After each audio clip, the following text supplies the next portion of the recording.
ആക്ടറായെന്ന് പറയപ്പെടുന്നത് ഞാൻ ആക്ച്വലി സിനിമയോട് ഭയങ്കര താല്പര്യമൊക്കെയാണ്. പക്ഷേ ശരിക്കും ഞാൻ ഇങ്ങനെ സംവിധായകനാവാനൊക്കെ വേണ്ടി ഇങ്ങനെ നടക്കായിരുന്നു. കാരണം ആക്ടർ ആവാൻ പറ്റുമോ എന്നുള്ളൊരു വിശ്വാസം.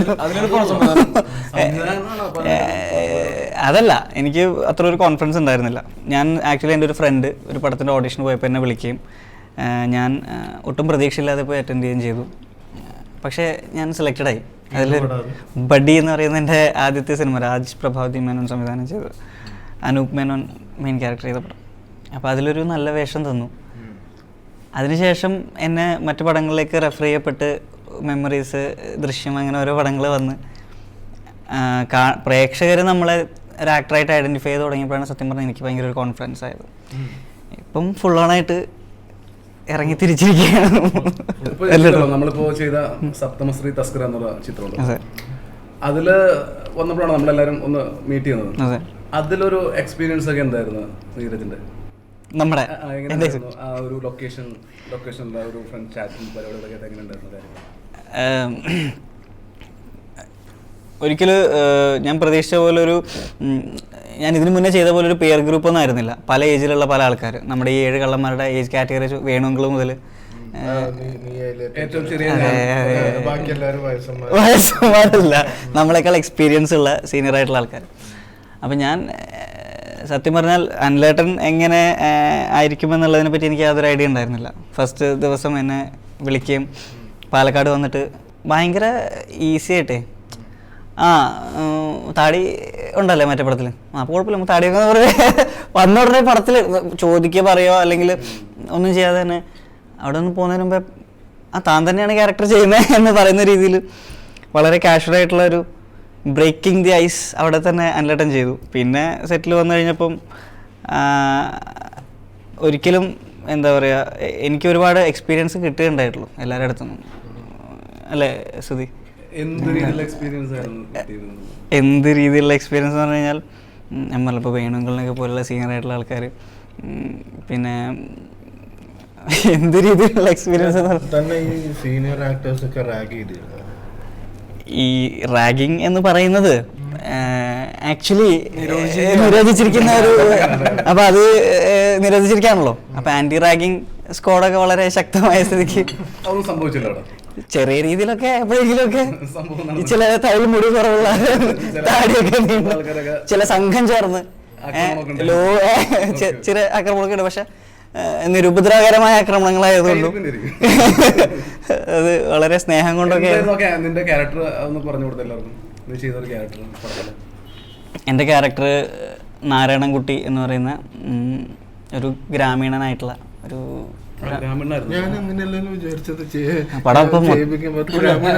മൊത്തം പടം വൈകിപ്പോയി. തിരിച്ചറിവ് വളരെ വൈകിട്ടായി പോയി. അതെ, അതാണ് എനിക്ക് ചോദിക്കാനുണ്ട്. അതെ, സലാം ബുക്കാരി എന്ന് പറയുന്ന തീർച്ചയായിട്ടും പ്രത്യക്ഷ എന്ന് വെച്ചാൽ നമ്മളൊരു ബ്രദറാണെന്ന് പറയുന്നത്. അമ്മ പ്രത്യക്ഷത്തിലുണ്ട്, കാരണം ഇപ്പൊ ചാച്ചുവിന്റെ അമ്മയാണെങ്കിലും നമ്മളോട് പറയുന്നത് അതായത് എന്താ സംഭവം എന്ന് പറയാലോ, അതിന്റെ വലിയ ഡയറക്ടർ. പക്ഷെ എനിക്ക് ചാച്ചു അദ്ദേഹത്തെ സ്നേഹമുള്ള അടുത്ത ഞങ്ങളൊക്കെ വിളിക്കാറുണ്ട്. ചാച്ചു എന്നാണ് വിളിക്കുന്നത്. ഇതിന്റെ മാനദണ്ഡം എങ്ങനെയാണ്? ഈ അടുത്ത സുഹൃത്തുക്കൾ ചാച്ചുവാണ് കൊടുക്കുന്നത്. ചാച്ചു നമ്മളും ഞങ്ങളും ചാച്ചു എന്നൊക്കെ തന്നെ വിളിക്കുന്നത്. അങ്ങനെ നിങ്ങൾ സ്വന്തമായിട്ട് തീരെടുക്കാൻ പറ്റുന്ന ഒരു ചാച്ചു പറയും. അപ്പൊ ചാച്ചു എന്ന് ഞാൻ വിളിക്കുന്നത് ഞങ്ങളുടെ ബ്രദർ, എന്റെ എൽഡർ ബ്രദറാണ്. ഞങ്ങളെ ഏകദേശം ഒരു സാമ്യമുണ്ട്, കാഴ്ചയിലൊക്കെ ഏകദേശം ഉണ്ട്. ആണോ? ഉണ്ടല്ലോ, ഉണ്ടോ? ഉണ്ട്. കുറച്ചുകൂടെ വെളുത്താണ് ഞങ്ങൾ. അവനും സുന്ദരനാണ്, ഞാനും സുന്ദരനാണ്. അതെ, വളരെയധികം. അപ്പോൾ ചാച്ചു നമ്മൾ ഈ പടത്തിൽ തന്നെ വിളിച്ചു. ചാച്ചു നേരത്തെ ചെയ്ത നോർത്ത് 24 കഥ കണ്ടാണല്ലോ, അതിൽ ഞാൻ ചെറിയൊരു വേഷം ചെയ്തിട്ടുണ്ടായിരുന്നു, ഒരു IT പ്രൊഫഷണലായിട്ട്. ഞാനുണ്ടായിരുന്നു, നീയും ഉണ്ടായിരുന്നു. അതുകൂടാതെ ആ പടത്തിന്റെ സമയത്ത് അപ്പൊ ഈ സമയം എന്താ പ്രശ്നം, ഒരു അലമ്പനാണ് ആ മറ്റേ എന്തോ ബൈക്കിന് പോകുന്ന സമയത്ത് ബൈക്കിനൊക്കെ പോയിട്ട് പെൺകുട്ടികൾ തട്ടിക്കൊണ്ടു പോകുന്നത് ലൈഫിലെ ഒരു സംഭവം. അപ്പൊ അങ്ങനെയാണ് ചെയ്യുന്നത്. അപ്പൊ ആ സമയത്ത് തന്നെ എന്നെ കാസ്റ്റ് ചെയ്തിട്ടുണ്ടായിരുന്നു കേട്ടോ. എന്നെ ഇപ്പൊ എല്ലാ പടത്തിലും ഫഹദ് കഴിഞ്ഞിട്ട് പിന്നെ കാസ്റ്റ് ചെയ്ത ആളാണ് സലാം. നോർത്ത് 24 അതായത് 2011 ലൊക്കേഷൻ ആ സമയത്ത് ഞാൻ കാസ്റ്റ് ചെയ്തതാണ് സലാം ബുക്കാരി. അപ്പം സലാം കൂടെ ചോദിക്കട്ടെ, ഇനി ഭാവിയിലേക്ക് കൂടുതൽ ആക്ടിങ്ങിലായിരിക്കുമോ അതോ ആൾക്കാർക്ക് അറിയാത്ത ഒരു പക്ഷേ ഒരു സൈഡ്, അതായത് ഒരുപാട് പടങ്ങളിൽ അസോസിയേറ്റ് ഡയറക്ടർ ആയിട്ടുള്ള ഇനി സ്വന്തമായി പടം ചെയ്യാൻ പോകുന്ന ഒരാൾ എന്നുള്ള നിലയ്ക്ക് കൂടി ഇനി നമ്മൾ കാണാൻ പോകുന്നത് ആക്ടറായിട്ടായിരിക്കുമോ അതോ ഡയറക്ടറായിട്ടായിരിക്കും? സിനിമയ്ക്ക് ശേഷം നമ്മൾ കാണാൻ പോകുന്നത് തന്നെ ഒരു സംവിധായകനായിട്ടായിരിക്കും. സുദീപ് കോപ്പയുടെ അഭിപ്രായം മാനിച്ചുകൊണ്ട് ഞാൻ തൽക്കാലമായിട്ട് ഞാൻ ഇതിന്ന് ചെയ്യണം. അല്ല, ചാച്ചുവിന്റെ എല്ലാ സിനിമയിലും ഞാൻ അഭിനയിക്കും. ഇത് കഴിഞ്ഞിട്ട് ഒരു പടം കൂടെ സസ്പെൻസിലാണ് പരിപാടി കൊടുക്കുന്നുണ്ട്. ഇവർ രണ്ടുപേരും അങ്ങോട്ടും കൂടെ അഭിനയിച്ച് ഒരു പടം കൂടെ വരണില്ല ഇപ്പൊ ഒരു പടം കൂടെ വരും. ഈ പടത്തിന് ശേഷം ഒരു പടം കൂടി എന്റെ റിലീസ് ആകാൻ പോകുന്നുണ്ട്. അതിനുശേഷം എന്റെ ഡയറക്ഷനാണ് ആ സിനിമ. അപ്പൊ ഞാൻ ചെയ്യാൻ പോണ ഒരു സിനിമയുണ്ട്. അതിനെ കുറിച്ച് കൂടുതലൊന്നും പറയുന്നില്ല, കാരണം അനൗൺസ്മെന്റും കാര്യങ്ങളൊക്കെ ആയിട്ട് ഈ അടുത്ത മാസങ്ങളിലേക്ക് ആവുള്ളൂ. അതൊരു ചെറിയൊരു സസ്പെൻസ് ഉണ്ട് അതിൽ. അപ്പോൾ പക്ഷെ അതിൽ വേറൊരു സസ്പെൻസ് പൊട്ടിക്കുക എന്താണെന്ന് വെച്ചാൽ, അതില് അതിന്റെ എന്ന ഡയറക്ടർ അതിലേക്ക് ആക്ടറായി മാറുക. ഞാൻ പറഞ്ഞില്ലേ അല്ല, ചെയ്യാൻ പറ്റില്ല. കുറച്ചുകൂടി നന്നായിട്ട് ഒരിക്കലും ചെയ്യാൻ പറ്റില്ല. കുറച്ചുകൂടി നന്നായിട്ട് ഗ്ലാമറുള്ള ഒരു ക്യാരക്ടർ. അല്ലാണ്ട് ഇപ്പൊ ലിജു സാറിന്റെ പടത്ത് ചെയ്യുന്നില്ലേ? ഉണ്ട്, അങ്ങനെ ഉണ്ടല്ലോ. കാരണം നമ്മളെല്ലാരും തിരിച്ചറിഞ്ഞ് പരസ്പരം ഞാൻ പറയുന്നേ ആക്ടേഴ്സായി വരുന്ന ഒരു സിറ്റുവേഷനിലേക്ക് ഞങ്ങൾ കൊണ്ടുവരും. മൊത്തം നടന്മാര് തുടച്ചു നീക്കപ്പെടുന്നാണ് പറയുന്നത്. ഇല്ല, അങ്ങനെയല്ല. അഭിനയിക്കാൻ കഴിവുള്ള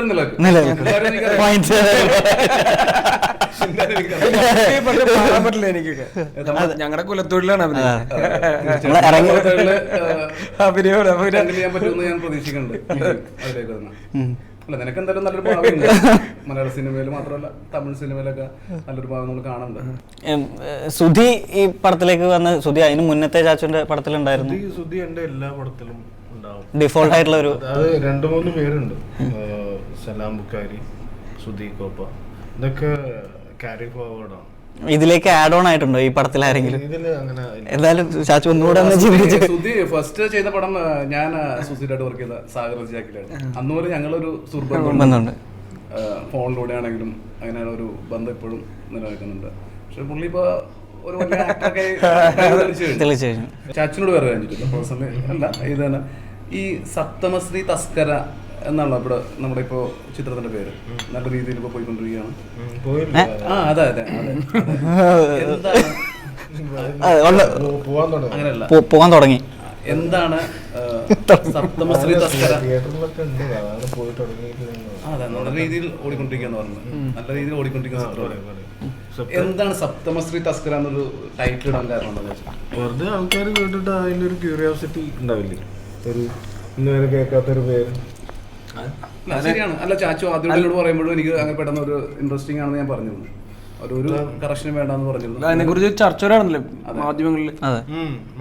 തെറ്റാണ് അതിന്റെ വളരെ തെറ്റ് തന്നെയാണ്. കാരണം അങ്ങനത്തെ സംസ്കൃതത്തില് ഒരു സെന്റൻസ് പറഞ്ഞു കഴിഞ്ഞാൽ അത് തെറ്റ് തന്നെയാണ്. അതെ, പക്ഷെ നമ്മളിങ്ങനെ സ്പ്ലിറ്റ് ചെയ്തോണ്ട് പറയുന്നത്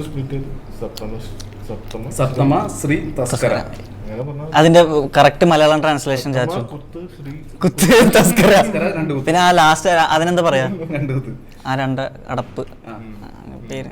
അപ്പൊ ഈ സ്ത്രീ എന്ന് പറഞ്ഞാൽ ശരി ഐശ്വര്യം എന്നാണ് സംസ്കൃതത്തില്. പിന്നെ എന്റെ അമ്മയുടെ പേര് ജയശ്രീ. അതെ, ഐശ്വര്യ. അപ്പൊ എന്റെ കൂട്ടുകാരൻ ശ്രീകുമാർ എന്നാ, ഐശ്വര്യ കുമാർ എന്നാ ഇപ്പൊ വിളിക്കുന്നത്. അപ്പൊ ഈ പടം കൊണ്ട് അങ്ങനെ മനസ്സിലായി.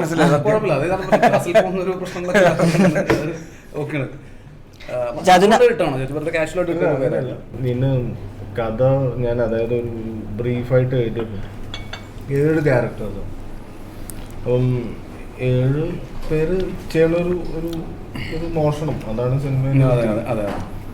ഇപ്പം ഇതില് 7 ഐശ്വര്യമുള്ള കള്ളന്മാർ എന്നൊക്കെ പറയുമ്പോൾ അതൊരു വല്ലാത്തൊരു നേട്ടമാണ്. അതെ 7 ജെന്റിൽമെൻ തീവ്സ്, 7 നോബിൾ തീവ്സ്, ഇതൊക്കെ ആലോചിച്ച പേരാണ്. അവസാനമാണ് ഒരു ഒരു സംസ്കൃതം മാസ്റ്ററിൻ്റെ അടുത്ത് ഞാൻ ഈ 3 പദങ്ങൾക്കും എന്താ പറയാന്ന് വെച്ചാൽ അയാൾ പറഞ്ഞു. Okay okay. അങ്ങനെട്ടപ്പോൾ സപ്തമശ്രീ തസ്കര. എന്താ അതിൻ്റെ ഒരു ഗുണം എന്ന് വെച്ചാൽ ആർക്കും പറയാൻ വയ്യ. അപ്പോൾ ഏത് സിനിമയ്ക്കാണ് അന്ന് നമ്മുടെ ലൊക്കേഷൻ ഇതുപോലെ ഒരുപാട് കോമഡികൾ ഉണ്ടായിരുന്നു. സത്യമാ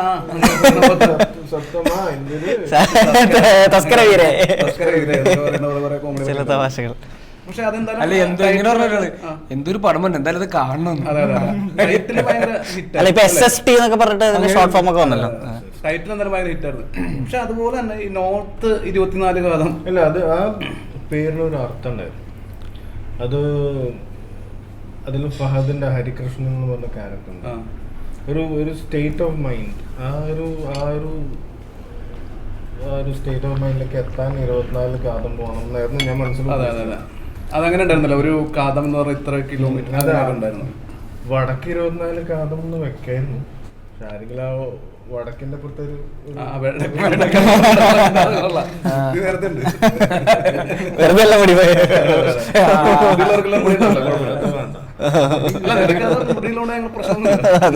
ഒരു വർഷത്തേക്കല്ലേ ഉണ്ടാവില്ല, അത് ഇല്ലല്ലോ ആ സാധനം. പക്ഷെ അതും നല്ല രസമുള്ള ഒരു ടൈറ്റിലായിരുന്നു. ആൾക്കാർ ആദ്യം ഭയങ്കരമായിട്ട് ഇങ്ങനെ ഒരു ടോക്കായിരുന്നു ആ ടൈറ്റിൽ. നെക്സ്റ്റ് അടുത്തൊരു സിനിമ ചെയ്യുമ്പോൾ ഇതുപോലത്തെ ഒരു എന്തെങ്കിലും വീടും പേരുകൾ കണ്ടുപിടിക്കും, നല്ലതായിരിക്കും. ഞാനുണ്ടാവുമല്ലോ. അല്ല സലങ്ക ആ പേരില്ലേ, ആ പേര് നോർത്ത് 24 കാതം എന്നുള്ള പേര് ടൈറ്റിൽ കണ്ടിട്ടാണ് ഞാൻ എല്ലാവരും ഞാൻ ഫോൺ ചെയ്യുന്നത്. ഞാൻ എല്ലാവരും പറഞ്ഞിട്ടില്ലേ, പറഞ്ഞിട്ടുണ്ടോ? അതേപോലെ തന്നെ ഈ പടത്തിന്റെ പേര്, അതിന്റെ പ്രത്യേകത ആ പേര് നോർത്ത് 24 കാതം. മനസ്സിലാത്തോണ്ട് ചോദിച്ചല്ലോ. അല്ല മനസ്സിലാത്തോണ്ട് ഇഷ്ടമല്ലേ ആ പേര്, അതിനുള്ള ആകർഷണം കൊണ്ട് വിളിച്ച. ഇതേപോലെ ഈ പടം അനൗൺസ് ചെയ്തതിനു ശേഷം ഇപ്പൊ പറയും ചേട്ടാ ഞാൻ അങ്ങനെ പേര് എന്നെ വിളിക്കില്ലെന്ന് പറയും. അല്ല ഞാൻ ഇതേപോലെ തന്നെ ഒരു കാര്യം, ഈ സപ്തമശ്രീ അനൗൺസ് ചെയ്തതിനു ശേഷം ടൈറ്റിൽ മാത്രമായിട്ടൊരു ഫസ്റ്റ് ഇത് വന്നിട്ടുണ്ടായിരുന്നു. അപ്പോൾ ഇതേപോലെ അത് കണ്ടപ്പോൾ ഞാൻ ആ പടത്തിന്റെ ഭാഗമല്ല, പക്ഷെ ഞാൻ സത്യം പറഞ്ഞാൽ ശ്രുതിയോട് പോലും ഞാൻ ചോദിച്ചു തോന്നുന്നില്ല ഈ പടം ഇതിനെപ്പറ്റി എന്താണ്, ഇതിൻ്റെ കാസ്റ്റിംഗ് കഴിഞ്ഞു. കാരണം കണ്ടു കഴിഞ്ഞപ്പോൾ തന്നെ പേരിൽ അന്വേഷിച്ച് അതിൻ്റെ ഒരു ടൈറ്റിൽ 7 കള്ളന്മാരുടെ കഥ ഒരു ക്യൂരിയോസിറ്റി ഉണ്ടാക്കി. അപ്പോൾ അതിൽ എനിക്ക് ഭാഗമാണെന്ന് വിചാരിച്ചൊരു പ്രോജക്റ്റായിരുന്നു. അതിൽ ദൈവം സഹായിച്ച് ചാച്ചൻ എന്നെ വിളിക്കാൻ തോന്നി. അത് ഭയങ്കര ഒരു ഭാഗ്യമായിട്ട് കാണുന്നു. അതെ ശരിക്കുമല്ല, നമ്മളിങ്ങനെ പറഞ്ഞു നീരജ് മാധവ് വരുന്നുണ്ട് അല്ലെ, ദൃശ്യത്തിലെ ഫെയിം വെയിറ്റിംഗ് ആയിരുന്നു. ഹിറ്റാണ്. ഞങ്ങൾ അതുകൊണ്ടായിരുന്നു ഇത് ഇന്ന് നീരജ് മാധവ് മെമ്മറീസ്. അപ്പൊ അല്ല ഞങ്ങളിങ്ങനെ സെറ്റിലിംഗ് നീരജ് വരുന്നുണ്ട്, ഭയങ്കര ഞങ്ങളിങ്ങനെ ഭയങ്കര വെയിറ്റിംഗ് ആയിരുന്നു ആ ദിവസത്തിന് വേണ്ടി. ജുറാസിക് പാർക്കിൽ പോലെ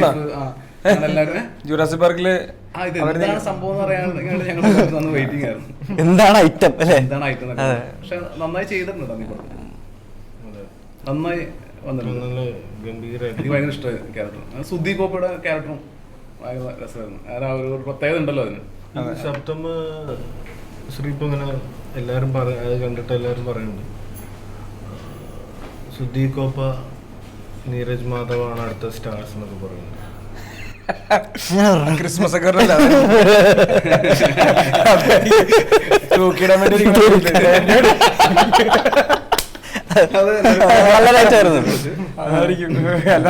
നക്ഷത്രങ്ങൾ. അല്ല ശരിക്കും പറയാൻ പറ്റില്ല, ഇപ്പൊ അടുത്ത വർഷം ചിലപ്പോ നിങ്ങളുടെ ആയിരിക്കും. ഞങ്ങളൊക്കെ ഒഴിവാക്കി തരണല്ലോ അഭിനയത്തിൽ. അവനെ നിങ്ങളുടെ കൈകാലം പിടിച്ചിട്ട് നിങ്ങൾ മാറില്ലല്ലോ. ഞങ്ങളെന്തായാലും അങ്ങനെ ഒന്നുമില്ല. അല്ല അത് അങ്ങനെയല്ല, കാരണം സലാംക്ക് ചെയ്യാൻ പറ്റാത്ത ക്യാരക്ടർ മാത്രം നമ്മൾ ചെയ്യുന്നുള്ളൂ. അല്ല നിങ്ങളുടെ ക്യാരക്ടർ ഒരിക്കലും തട്ടിയെടുക്കുന്നില്ല അല്ലെ, നമ്മൾ കളയുന്ന ക്യാരക്ടേഴ്സ്. പറ്റാത്ത ക്യാരക്ടർ, അതായത് കാണുമ്പോൾ അജിസ്റ്റൊക്കെ ലുക്ക് വേണം, ഗ്ലാമർ വേണം, അങ്ങനെയുള്ള പിന്നെ കുറച്ച് അഭിനയ സാധ്യതകളൊക്കെ ഇതൊക്കെ ഞങ്ങള് ചെയ്തോളാം. ഈ സപ്തമശ്രീ ഒരു ഹിന്ദിക്കാരന്റെ റോളാണ്. ഹിന്ദി നിങ്ങൾക്ക് ഭയങ്കര ഫ്ലുവൻ്റ് ആവും. ഞാൻ കാരണം സലാം ഭാഷ എന്ന് പറഞ്ഞ എൻ്റെ ക്യാരക്ടർ പേര് ഹിന്ദി നല്ല ഫ്ലുവൻ്റ് ആണ്. കാരണം ഞാൻ ഹിന്ദിയിലൊക്കെ എനിക്ക് ഒരുപാട് മാർക്ക് കിട്ടുമായിരുന്നു സ്കൂളിൽ പഠിക്കുന്ന സമയത്തും കോളേജിലൊക്കെ. പിന്നെ കുറച്ചാൾ ഈ ബോംബെയിലും ഒക്കെ ഞാൻ ധാരാവിയിലല്ലേ? ധാരാവിയിലല്ല, അവിടെ സൈഡിൽ. ധാരാവിയിൽ എനിക്ക് പോകേണ്ട ആവശ്യമൊന്നുമില്ല, കാരണം കുറച്ചുകൂടി റിച്ച് ഏരിയയിലാണ് താമസിക്കുന്നത്. അപ്പോൾ ഹിന്ദി അത്യാവശ്യം ഭയങ്കര ഫ്ലുവൻ്റ് ആണ്. പക്ഷെ എനിക്ക് ഈ പടത്തിൽ ചെയ്ത് കഴിഞ്ഞപ്പോൾ എനിക്ക് അത്ര അങ്ങോട്ട് പറ്റിയില്ല, കാരണം കുറച്ചും കൂടെ എക്സ്പീരിയൻസ് കുറവായിരുന്നു. എനിക്ക് നന്നായിട്ട് ഹിന്ദി അറിയാവുന്ന, നന്നായിട്ട് ഫ്ലുവൻ്റ് ആയിട്ട് ഹിന്ദി സംസാരിക്കുന്ന, ഹിന്ദി ഭയങ്കര നോളജ് ഉള്ള ഒരാളാണ് എനിക്ക് ഈ സിനിമയിൽ ശബ്ദം കൊടുത്തിരിക്കുന്നത്. വേറെ ആരുമല്ല, ഞങ്ങളുടെ ചാച്ചുവാണ്, ഡയറക്ടർ ചാച്ചു തന്നെയാണ് കൊടുത്തത്. പക്ഷെ ഒരുപാട് ആൾക്കാരെ പരീക്ഷ നോക്കിയപ്പോൾ ഞാൻ പറഞ്ഞു, എൻ്റെ വോയിസ്, എനിക്കൊരു വോയിസ് കൊടുക്കണമെങ്കിൽ ഞാൻ പറഞ്ഞു അത് എൻ്റെ അത്രയും തന്നെയുള്ള ഒരു പ്രൗഢിയുള്ള ആളായിരിക്കണം. പക്ഷെ അതിനേക്കാൾ പ്രൗഢിയുള്ള ഒരാളായി പോയി കാര്യം കുഴപ്പമില്ല. അപ്പൊ ഞാൻ മേളിലേക്ക് ഉള്ള ഒരാളാണെങ്കിൽ എനിക്ക് പ്രശ്നമില്ല, ആക്സെപ്റ്റ് ചെയ്യാവുന്നതാണ്, പറ്റും. അപ്പൊ അങ്ങനെ വന്നപ്പോൾ ഞാൻ നോക്കിയപ്പോൾ ഒരാള് ഡയറക്ടർ മാത്രമേ ഉള്ളൂ. ഡയറക്ടറോട് ചോദിച്ചപ്പോൾ ഡയറക്ടർ ആദ്യം പറഞ്ഞു വേണോ എന്നൊക്കെ ചോദിച്ചു. ഞാൻ പറഞ്ഞു വേണം. അങ്ങനെ ഒരിക്കൽ പുള്ളിയെ നിർബന്ധിച്ചു, സമ്മതിപ്പിച്ചു. ഇപ്പോൾ ഈ സിനിമയിൽ നിങ്ങൾ എടുക്കുന്നതിൻ്റെ ശബ്ദം ഡയറക്ടറെ. അതിലെനിക്ക് ഒരുപാട് സന്തോഷമുണ്ട്. എൻ്റെ അടുത്ത ചിത്രത്തിലും സന്തോഷമുള്ളൂ. അല്ല, ഞാൻ ഈ പടത്തിന്റെ ഭാഗമാണെന്ന് വിചാരിച്ചു നേരത്തെ പറഞ്ഞല്ലോ. അതിൻ്റെ ഒരു മെയിൻ കാരണം ചാച്ചുവിൻ്റെ ആദ്യത്തെ പടം, ഫസ്റ്റ് പടത്തിൽ തന്നെ നാഷണൽ അവാർഡ് കിട്ടുക എന്ന് പറയുന്നത് നമുക്കൊക്കെ അതുകൊണ്ടും കൂടി ഭയങ്കരമായിട്ട് ആഗ്രഹമുള്ളൊരു കാര്യമായിരുന്നു. നമ്മളിപ്പോൾ ആര് ഈ പടത്തിൻ്റെ ഭാഗമല്ലേ എന്ന് പറഞ്ഞ് വിളിച്ച് ചോദിക്കുമ്പോഴും മീഡിയ എന്നൊക്കെ വിളിച്ചാലും നാഷണൽ അവാർഡ് വിന്നിങ് ഡയറക്ടറുടെ പടത്തിൽ അഭിനയിക്കാൻ സാധിച്ചില്ല എന്ന് പറയും. അപ്പോൾ അതിനെപ്പറ്റി ചാച്ചു, ആ ഫസ്റ്റ് പടത്തിൽ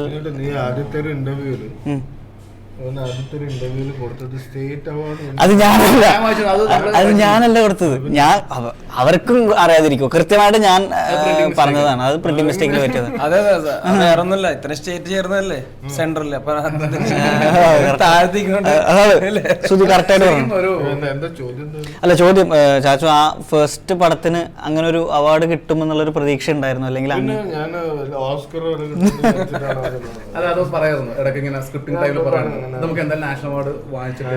അല്ല, ചില പടങ്ങള് സ്ക്രിപ്റ്റ് ചെയ്യുമ്പോഴൊക്കെ അങ്ങനെ ഒരു ഇന്റൻഷനിൽ എടുക്കുന്നൊക്കെ പറയുന്നുണ്ട്, അതുകൊണ്ട് ചോദിച്ചത്. അങ്ങനെ ഉണ്ടോ? അല്ല, വളരെ അതില് എനിക്ക് കുറച്ചുകൂടി നിങ്ങളെക്കാളും കുറച്ചുകൂടി പേഴ്സണൽ ആയിട്ട് ആ കാര്യങ്ങൾ അറിയാവുന്നതുകൊണ്ട് ഞാൻ പറഞ്ഞു. കാരണം ഇതിന്റെ ഏകദേശം ഒരു ഐഡിയ, ഒരു ചെറിയൊരു ഐഡിയ വന്നപ്പോൾ ചാച്ചുവിനോട് പറഞ്ഞിട്ടുണ്ട്. അന്ന് എനിക്ക് ഭയങ്കര ഇഷ്ടപ്പെട്ട ഒരു സംഭവം. അന്നൊരു ചാച്ചു ഡെവലപ്പ് ചെയ്തിട്ടില്ലെന്ന് തോന്നുന്നില്ല, ഏകദേശം ഒരു ഐഡിയ, ക്യാരക്ടർ മാത്രം ഡെവലപ്പ് ചെയ്തിട്ട് ഇങ്ങനെ അവിടെ നിന്ന് ഒരു ട്രാവലാണ്, ഒരു ഹർത്താൽ നടന്ന ട്രാവലാണെന്നൊക്കെ പറയുമ്പോൾ ഞാൻ പറഞ്ഞു ചാച്ചു ഇത് പൊളിയാണെന്നൊക്കെ പറഞ്ഞു. അതുകൊണ്ട് ചാച്ചുവിനെ ഒരുപാട് ഇവിടുത്തെ ഇൻഡസ്ട്രിയിൽ എല്ലാവരും, അപ്പോൾ അനൂർ റഷീദാണെങ്കിലും സംയുക്താണെങ്കിലും അവരൊക്കെ അടുത്ത സുഹൃത്തുക്കൾ ഇവരൊക്കെ ഡിസ്കസ് ചെയ്തിട്ടുണ്ടായിരുന്നു. അങ്ങനെയാണ് ചാച്ചു മറ്റേ ഇതായിട്ട് വരുന്നല്ലേ, ഫഹദുമായിട്ട്. അല്ല, ഞാനത് വേറെ വല്ലവരും ഡയറക്റ്റ് ചെയ്തോട്ടെ എന്ന് വിചാരിച്ചിട്ട് എഴുതിയിട്ടുള്ളൊരു സ്ക്രിപ്റ്റായിരുന്നു. ഫഹദ്, അൻവർ, സമീർ ഇവരൊക്കെ പാടെ നിർബന്ധിച്ച് ചെയ്യൂ എന്ന് പറഞ്ഞാൽ അങ്ങനെ ചെയ്തതാണ്. അവാർഡൊന്നും പ്രതീക്ഷിച്ചിരുന്നില്ല, കാരണം അവാർഡ് എന്താന്ന് അതിനെ പറ്റിയിട്ട് ആലോചിച്ചിട്ടും കൂടി ഉണ്ടായിരുന്നില്ല. കിട്ടിയപ്പം ഇപ്പൊ അതൊരു റെസ്പോൺസിബിൾ ആയിട്ട് തോന്നുന്നുണ്ട് ചാച്ചന്? എന്തിനാ ഇരിക്കില്ല, ശരിക്കും ഒരു നാഷണൽ അവാർഡ് കിട്ടി. ഇനി അടുത്ത അപ്പൊ കുറച്ചും കൂടി ഇപ്പൊ ഈ ചിത്രം ചെയ്യുമ്പോൾ കുറച്ചും കൂടി ഇപ്പൊ പ്രേക്ഷകരോടോ അല്ലെങ്കിൽ വേറെ ഏതെങ്കിലും രീതിയിലുള്ള ചാച്ചിന് ഉത്തരവാദിത്വം കൂടിയായിട്ട് തോന്നുന്നുണ്ട്. ഇൻഡസ്ട്രി ഉത്തരവാദിത്വം ഒന്നും കൂടി കിട്ടുന്നില്ല. കാരണം എന്താണെന്ന് വെച്ചാൽ എന്ത് സിനിമ ചെയ്യുമ്പോൾ നമുക്കറിയണ സിനിമകൾ മാത്രമല്ലേ ചെയ്യുന്നത്. അവാർഡിന് വേണ്ടി സിനിമ എടുത്ത് വെറുതെ കൊളാക്കണേക്കാളും നമുക്കറിയുന്ന സിനിമകൾ ചെയ്യാം. അതിൽ അവാർഡൊക്കെ കിട്ടുകയാണെങ്കിൽ. പക്ഷെ അതൊരു ഭയങ്കര രസമായിരുന്നല്ലേ, കാരണം എല്ലാവരും കണ്ട് 100 ദിവസം തിയേറ്ററിൽ ഓടിയ ചിത്രത്തിന് നാഷണൽ അവാർഡ് കിട്ടുന്നു, സംസ്ഥാന അവാർഡ് കിട്ടുന്നു, ബെസ്റ്റ് സ്ക്രിപ്റ്റിംഗ് കിട്ടുന്നു, ഒരുപാട് അവാർഡ് കിട്ടിയില്ലേ ഇതിനിടയ്ക്ക്? ലൊക്കേഷൻ മുങ്ങാൻ എത്ര അവാർഡ് കിട്ടി? അല്ല, ഈ ഡബിങ്ങിന്റെ ഇടയ്ക്ക് ഇടയ്ക്കിടയ്ക്കൊക്കെ പോയി ഒരു ഡ്രസ് എടുക്കുന്നു, ഒരു പരിപാടി ഉണ്ട്. എത്ര അവാർഡ് ഇപ്പൊ ആ പടത്തിന് കിട്ടിയിരുന്നു? നോർത്ത് 24 കുറച്ച് കിട്ടിയല്ലേ? എന്തായാലും ഞങ്ങളൊക്കെ ഭയങ്കര ഹാപ്പി ആയിരുന്നു. കാരണം പിന്നെ നമ്മൾ അതിന്റെ ഒരു പാട്ടല്ലേ, പാട്ടല്ലായിരുന്നു. ഞാൻ പറയണെന്താ വെച്ചാൽ ഈ അവാർഡ് എന്റെ മാത്രമൊന്നുമല്ല, ഈ എല്ലാവരും കൂടിയിട്ട് ബെസ്റ്റ് സിനിമ എന്നുള്ളതിനാണ്, ബെസ്റ്റ് റീജിയണൽ സിനിമ എന്നുള്ളതിനാണ് ആ അവാർഡ് കിട്ടിയത്. അപ്പം ഞാൻ ഒറ്റയ്ക്ക് വിചാരിച്ചു കഴിഞ്ഞാൽ അങ്ങനത്തെ ഒരു അവാർഡ് കിട്ടുമൊന്നുമില്ല. അതിൽ cameraman, music director, actors, editor എല്ലാവരും ഒരു ഹോൾ ടീം വർക്കാണ്. അതെ, ശരിക്കും പറഞ്ഞാൽ എല്ലാവരും കൂടി ഉള്ള അവാർഡാണ്. അത് പറയുമ്പോൾ ഏറ്റവും എനിക്ക് തോന്നിയതേ, നമ്മുടെ ജയേഷ് നായർ ക്യാമറമാൻ, അത് അനിലിനോടുള്ള സിങ്ക് ഭയങ്കര അല്ലേ. അത് കാര്യം അത് കഴിഞ്ഞിട്ട് നമ്മുടെ ഈ സപ്തമസ്ത്രീ കഴിഞ്ഞിട്ട് ഞാൻ ലൊക്കേഷനിൽ പോയപ്പോൾ അവിടെ യൂണിറ്റിലെ നമ്മുടെ ആൾക്കാർ പറഞ്ഞത്, പ്രത്യേകിച്ച് ജയേഷ് നായരെ കുറിച്ച്, നമ്മുടെ പുള്ളിക്കാരനെ കുറിച്ച്, ജയേഷിനെ കുറിച്ച് പറഞ്ഞ് കാര്യം പുള്ളി അങ്ങനെ ആളുണ്ടോന്നോ അല്ലെങ്കിൽ പിന്നെ കണ്ടിട്ടില്ല അങ്ങനെ പറയാ അവര് പറയും അങ്ങനെ ജയേഷ് തന്നെയായിരുന്നല്ലോ ഈ ചിത്രത്തിന്റെ സപ്തമശ്രീയുടെയും സിനിമാറ്റോഗ്രാഫർ. ചാച്ചു, എന്താണ് സപ്തമശ്രീ തസ്കരയെ കുറിച്ച് ഒരു ചെറിയൊരു ഡീറ്റെയിൽ ആയിട്ടൊന്നും? അയ്യോ, ഞാൻ ശരിക്കും ആദ്യം ഒരു തമിഴ് സിനിമ ചെയ്യാന്ന് വിചാരിച്ചിട്ട് വന്നു. അപ്പോൾ അത് ആ ഒരു ലാസ്റ്റ് മിനിറ്റിൽ തന്നെ ഒരു ഡിലേ മാതിരി വന്നപ്പോൾ അങ്ങനെയാണ് ഈ ഒരു ഐഡിയ ഉണ്ടാക്കുന്നത് സപ്തമശ്രീ. അപ്പം ശരിക്കും പറഞ്ഞാൽ ഞാൻ ഈ നോർത്ത് 24 കാലത്തിനേക്കാളൊക്കെ മുന്നേ എഴുതിയതാണ് ഫസ്റ്റ് സ്ക്രിപ്റ്റ് ഇതാണ്. അത് പോകെ പോകെ ഇങ്ങനെ പല ആക്ടേഴ്സിൻ്റെ പേരുകൾ വന്നു, പല ഇതും വന്നു. ഫൈനലി പൃഥ്വിരാജ് സുകുമാരൻ എന്നുള്ള ഒരു നല്ല ആക്ടർ, പിന്നെ ആസിഫ് അലി, വേണുചേട്ടൻ, ഞാൻ കണ്ടിന്യൂ ചെയ്യാൻ പോണ ഒരു ആക്ടർ കഴിഞ്ഞ സിനിമയിലും. പിന്നെ ചെമ്പൻ വിനോദ് ജോസ്, ചെമ്പനും അതേമാതിരി തന്നെ ഒരു കണ്ടിന്യൂസ് പ്രോസസ് ആയിരിക്കും തോന്നുന്നു. Carry forward. പിന്നെ സുധീർ കരമന, പിന്നെ ഇതൊരു നീരജ് കൊള്ളാവുന്ന പയ്യനല്ലേ? നേരത്തെ ഇങ്ങനെ പോയ സലാം ബുക്കാരി അല്ലേ? Ultimate, the ultimate. പിന്നെ ഇതില് ഇപ്പൊ 3 പെൺകുട്ടികളും അല്ലേ. ഒന്ന് സലാമിന്റെ ഗേൾ ഫ്രണ്ട്, ഫ്ലവർ ബെഡ്സെറ്റ്സ്. അതൊരു ഭയങ്കര ഫാക്ടർ ആയിരിക്കില്ലേ ചാച്ചു ഇതിനകത്ത്? റൈറ്റപ്പ് ഒക്കെ വന്നില്ല അതിനെ പറ്റി, ആ ക്യാരക്ടറിനെ പറ്റി. മംഗോളിയൻ പെൺകുട്ടി, മംഗോളിയൻ സർക്കസ് ആക്ടർ. പിന്നെ ആരുള്ളത്? പിന്നെ സനുഷ സനുഷ അതിൽ വേണുചേട്ടന്റെ മകള്. അവളും നിങ്ങളുടെ കൂടെ തന്നെ ചേച്ചി, ചേച്ചി ഫിലോമിനല്ലേ? ഫിലോമിന ആരുടെ നിന്റെ ചേച്ചി പറയല്ലേ? പിന്നെ അതുപോലെ വരുന്നത് പിന്നെ റീനു വന്നു. റീനു വേറെ പെൺകുട്ടികളൊക്കെ ആയിരുന്നു ആദ്യം. അങ്ങനെ റീനു വന്നു, നന്നായി ചെയ്തിട്ടുണ്ട്. പിന്നെ ഈ സപ്തമശ്രീ ഇതില് ഞാൻ നേരത്തെ പോലെ കുറെ വേറെ ആക്ടേഴ്സിനെയൊക്കെ പറ്റി ആലോചിച്ചിരുന്നു. പിന്നെ സത്യം പറഞ്ഞാൽ ഇത് ഞാൻ ഓൾമോസ്റ്റ് ഡ്രോപ്പ് ചെയ്തിരുന്നു ഇതിൻ്റെ ഈ ഐഡിയ വേണ്ട. അപ്പോൾ ആ സമയത്താണ് ഇതിൻ്റെ പ്രൊഡ്യൂസർ ഷാജി നടേശൻ ഒരു ദിവസം രാവിലെ ഒരു 7 മണി 7:30 മണിക്ക് വിളിച്ചിട്ട് ഈ പ്രൊജക്റ്റ് ഞങ്ങൾ ചെയ്താൽ എങ്ങനെ ഉണ്ടാവും? കുഴപ്പമൊന്നും ഉണ്ടാവില്ല. എന്നിട്ട് അടുത്ത ചോദ്യം ചോദിച്ച് രാജുവിൻ്റെ അടുത്ത് ഇതൊന്നും പറയാൻ പറ്റുമോ? ഞാൻ പറയാം. അപ്പോൾ എനിക്കൊരു നല്ലൊരു ഒരു നല്ല കാര്യമുണ്ട്, എനിക്ക് കഥ പറയാൻ അറിയില്ല. അങ്ങനെ രാജുവിനെ ഇവിടെ എറണാകുളത്ത് വെച്ചിട്ട് കണ്ടു. അപ്പോൾ ഞാൻ ആദ്യം കഥ പറയാൻ അറിയില്ല, പക്ഷെ ഇതൊക്കെയാണ്. അപ്പോൾ അതൊന്ന് രാജുവിന് എന്തൊക്കെയാണ് എന്ന് കിട്ടിയിരുന്നു. അങ്ങനെ എൻ്റെ അടുത്ത് പറഞ്ഞതെന്താണെന്ന് വെച്ചാൽ ആര് പ്രൊഡ്യൂസ് ചെയ്താലും പോലെ ഞാനാണ് ഇതിൽ ആക്ട് ചെയ്യണം. അങ്ങനെയാണ് രാജുവിൻ്റെ സ്റ്റേറ്റ്മെൻറ്റ്. ആസിഫിനെ ശരിക്കും ഞാൻ അതിൻ്റെ മുന്നേ ഞാൻ കണ്ടിരുന്നു. ആസിഫ് അതേമാതിരി സലാമിൻ്റെ ഫ്ലാറ്റിലേക്ക് വെച്ചിട്ട് ബൈക്കൊക്കെ ഓടിച്ചിട്ട് അതേമാതിരി ആസിഫും ഈക്വലി ഇൻട്രസ്റ്റഡ് ആയിരുന്നു. അപ്പോൾ പിന്നെ അതിൽ ഈ മനസ്സിൽ ഓൾറെഡി സലാമിന് മജിഷ്യൻ എന്നുള്ള ക്യാരക്ടർ വെച്ചിട്ടുണ്ടായിരുന്നു. ചെമ്പൻ വേണുചേട്ടൻ്റെ ക്യാരക്ടർ വെച്ചിട്ടുണ്ടായിരുന്നു. നീരജ് സുധീറിനാണ് പിന്നെ ഒരു കൺഫ്യൂഷൻ ഉണ്ടായിരുന്നു. സുധീർ ശരിക്കും പറഞ്ഞു കഴിഞ്ഞാൽ എൻ്റെ അവസാനം എനിക്ക് തലയിൽ വന്നൊരു ആർട്ടിസ്റ്റാണ്. അയാൾ അതുവരെ ചെയ്തിട്ടുള്ളൊരു ക്യാരക്ടറിന് തീർത്തും ഡിഫറെൻ്റ് ആയിട്ടുള്ളൊരു അതായത് നീരജ് മാധവന് പകരം വേറെ ആക്ടറായിരുന്നു. അയാൾ എന്തോ ഡേറ്റ് പ്രോബ്ലംസ് ഒക്കെ പറഞ്ഞപ്പോൾ ലാസ്റ്റ് മിനിറ്റിൽ കറങ്ങിത്തിരിഞ്ഞ് നീരജ് ഇങ്ങനെ മനസ്സിൽ വന്നാലും ഇങ്ങനെ മാറ്റി മാറ്റി ഇങ്ങനെ ആലോചിച്ച് പിന്നെയും നീരജ് തന്നെ വരെ അങ്ങനെ അവസാനം ശരി ഫിക്സ് പക്ഷെ ആ വന്നത് നന്നായി തോന്നുന്നുണ്ടോ ചാച്ചു?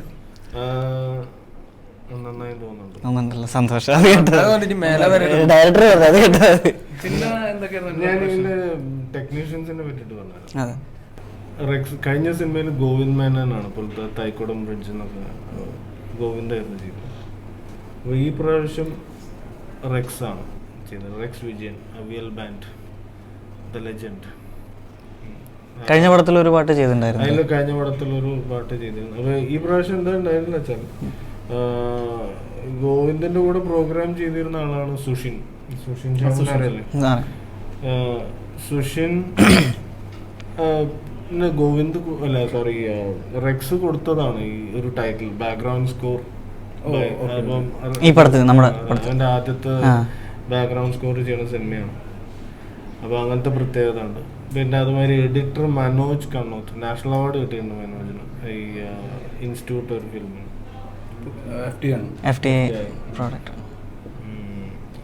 മേക്കപ്പ് പ്രദീപ് രംഗനാണ് പറഞ്ഞത്. അത് പ്രദീപാണ് പറഞ്ഞത്. അതുമാതിരി ആർട്ട് കഴിഞ്ഞ സിനിമയിലും ജ്യോതിഷ് ശങ്കർ ആയിരുന്നു, ഈ സിനിമയിലും ജ്യോതിഷം നല്ല വർക്കായിരുന്നു, നല്ല രസമായിരുന്നു തുടക്കവും അവസാനമൊക്കെ ചെയ്ത. കോസ്റ്റ്യൂംസ് അതും ഒരു കണ്ടിന്യൂസ് പ്രോസസ്സാണ്. Carry forward the legend Sameera Saneesh. എൻ്റെ നാഷണൽ അവാർഡിന്റെ ഒരു കുർത്ത ഉണ്ടായിരുന്നു, ഒരു ഗ്രീൻ കുർത്ത. നീ കണ്ടിട്ടുണ്ടോന്നൊന്നും അറിയില്ല. മേടിക്കാൻ പോയപ്പോട്ടെ മേടിക്കാൻ പോയി. അത് സമീറ എനിക്ക് തന്നെ ഗിഫ്റ്റാണ്. അത് ശരി. അപ്പം നമ്മുടെ ഈ സിനിമയൊക്കെ വന്ന് സന്തോഷമായിട്ട് എല്ലാവരും ഓണസദ്യയൊക്കെ ഉണ്ട്. അതെ. പക്ഷെ ഒരു തരം കഴിഞ്ഞ സിനിമ ഞാൻ ഉത്തരാടത്തിന് തന്നെയാണ് അത് ഇറങ്ങിയത്. ആ കഴിഞ്ഞ സിനിമ ഇറക്കിയത് ഈ ചിത്രം കഴിഞ്ഞ സിനിമേൻ്റെ ഒരു പ്രത്യേകത. ഈ കഴിഞ്ഞ തിരുവോണത്തിന് ഞാനിവിടെ എറണാകുളത്താണ്. ഇവിടുന്ന് സദ്യ ഒന്നും കിട്ടിയില്ല. ചപ്പാത്തിയും എന്തോ ഒരു കോളിഫ്ലവർ കറിയൊക്കെയാണ്. നമ്മള് എന്റെ ഫ്ലാറ്റില് ചെയ്തില്ല, ചാച്ചു എത്തിയില്ല. എന്റെ ഫ്ലാറ്റില് ഓണസദ്യ നടത്തിയപ്പോ ചാച്ചു എത്തിയില്ല. അപ്പൊ ഈ പ്രാവശ്യം ഓണസദ്യയൊക്കെ കിട്ടി, സന്തോഷമായി. നമ്മൾ ഓണത്തിന്റെ എല്ലാ ഫ്ലേവറും നമ്മുടെ പടത്തിലുണ്ട് എന്നുള്ള വേറൊരു അതാണ്. ഓണത്തിന് അങ്ങനെ ഉണ്ടല്ലോ, നമ്മുടെ ഓണത്തിന് പുലികളികളും മറ്റുള്ള കുറെ കാര്യങ്ങളൊക്കെ ഓണപ്പടമായിട്ട് തന്നെയാണ്. ഓണപ്പടം തന്നെയായിരുന്നു അല്ലേ, ഓണച്ചിത്രം എന്നൊക്കെ പറയുന്ന രീതിയിലുള്ള നല്ല രസമായിട്ട് തോന്നുന്നു. എനിക്ക് തോന്നുന്നു ഞങ്ങളെ പോലുള്ള പുതിയ ആക്ടേഴ്സിനും പ്രേക്ഷകർക്ക് എല്ലാവർക്കും ഒരു ഓണസമ്മാനം തന്നെയാണ് ഈ സിനിമ. വേണമെന്നുണ്ടെങ്കിൽ ഒരു കാര്യം കൂടി ചെയ്യാം, എല്ലാവർക്കും വേണമെങ്കിൽ എനിക്ക് ഒരു ഓണപ്പടമൊക്കെ തരാം. ഓണപ്പടം മേടിക്കും, ഒരു ഓണപ്പടം കൊടുക്കാം. ഒരു ഓണപ്പടം കൂടെ തരാം. ഇതേ ടീം. എനിക്ക് എന്താ സന്തോഷം എന്ന് പറഞ്ഞാൽ കഴിഞ്ഞ ഓണത്തിന് എന്റെ ഒരു ചിത്രം ഉണ്ടായിരുന്നു, ഈ ഓണത്തിന് ഞാനുണ്ട്, അടുത്ത ഓണത്തിനും നമ്മളുണ്ടാവുമെന്ന് പ്രതീക്ഷിക്കുന്നു ഒരു ചിത്രത്തിൽ. എന്നിട്ട് നമ്മൾ ചിത്രം ഓണത്തിനായിരിക്കും. അല്ല, എന്റെ ചിത്രം ഓണത്തിനല്ല, ചാച്ചു ചെയ്യുന്ന പടത്തിൽ അടുത്ത ഓണത്തിന് ചിത്രത്തിന് വേണ്ടി ഒരു കാസ്റ്റ് എന്തായാലും ഉണ്ടാവുന്ന എനിക്കറിയാം. ഈ ഓണത്തിന് പലതരത്തിലുള്ള സദ്യകൾ വന്നിട്ടുണ്ട്. 5 സിനിമകളുണ്ട്, 5 നല്ല സിനിമകൾ വന്നിട്ടുണ്ട്. അപ്പോൾ ആ എല്ലാ വിഭവങ്ങളൊക്കെ കൂടിയ സമൃദ്ധമായ ഒരു നല്ലൊരു ഓണസദ്യ, അങ്ങനെ ഓണ സിനിമകളെല്ലാവരും കണ്ട് എല്ലാ സിനിമകളും 2-3 പ്രാവശ്യം കണ്ട് എല്ലാ ചിത്രങ്ങളും നന്നായി വിജയിപ്പിച്ച് ഞങ്ങൾക്കൊക്കെ കുറേ കാശൊക്കെ ഉണ്ടാക്കി തന്നു. എന്തൊരു ഓണമാവട്ടെ. Thank you.